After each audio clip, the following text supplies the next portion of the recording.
नमस्कार मंडळी. तर बघा सकाळी सकाळी मस्त नाश्त्याला असं खमंग बनवला होता. घरच्या घरीच ट्राय केला होता, पण छान जमलं. त्यानंतर नाश्ता केला. थोड्या वेळ शंभूला सुट्टी होती त्यामुळं कॅरम खेळलं. त्याचं कॅरम खेळायचं चालू होतं.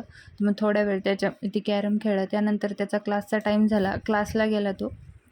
त्यानंतर मला एक अर्जंट ब्लाऊज आलेलं होतं शिवायला, तर मी त्याची कटिंग केली होती. पण आता स्टिचिंग म्हणजे ब्लाऊज पीस व कट करून घ्यायचा. अस्तरचा कटिंगचा व्हिडिओ मी चॅनलवर अपलोड केला होता. त्यानंतर झाडं बघा, जे त्या दिवशी आम्ही झाडं जे आंब्याचे होते ना, ते कुंडीत एका कुंडीतून वेगवेगळ्या कुंडीत सेपरेट केले होते. ते बघा अशा पद्धतीने मी या बकेटमध्ये लावून घेतले. त्यानंतर बघा संध्याकाळच्या वेळेस इथं जे मोकार जनावर आहे ना, ते तर संध्याकाळचं वातावरण बघा किती छान झालेलं होतं.